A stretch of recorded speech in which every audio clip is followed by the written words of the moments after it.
Who is thee to deny my rights and my responsibilities? It all began with this so-called Boston Port Act, which closed the port of Boston and all trade available to the colonists.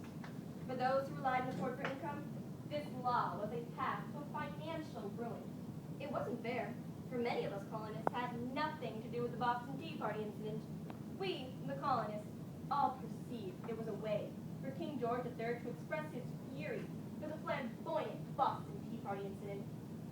On March 31st, 1774, with the Boston Port Act, it all begun.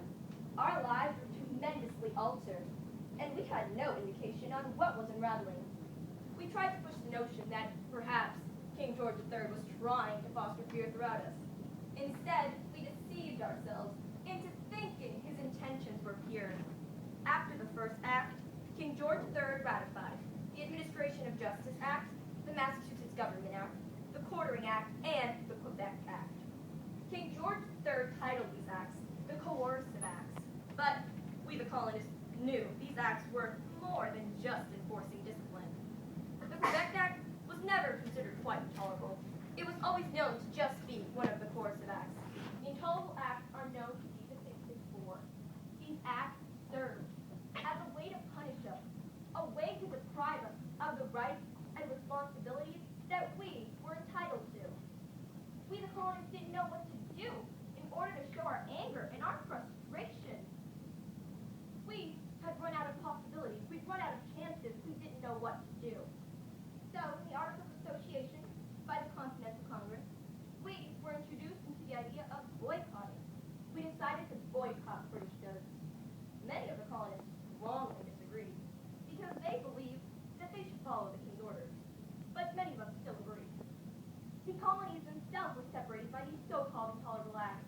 The Tories and the Patriots are the two people who divided the colonies. The Tories wished to remain with the king, while the Patriots, like myself, wanted to secede from the vines of thorns of King George III. Chaos was erupting among the colonists as desperation was arising. We didn't know what to do anymore. We were becoming desperate.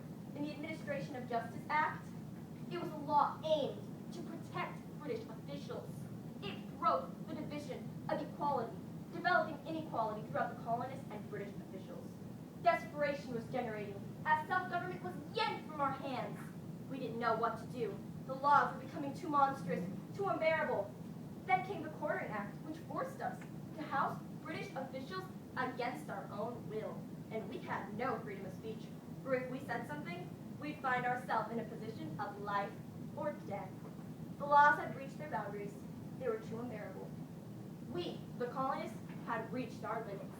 Boom! A gunshot goes off.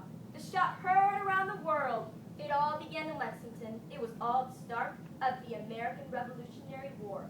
Perhaps we faced denial of rights and responsibilities, but maybe it was all worth it. For in the end, a revolutionary spirit stirred among the colonists, arousing the American Revolutionary War, gaining us the freedom we obtained today.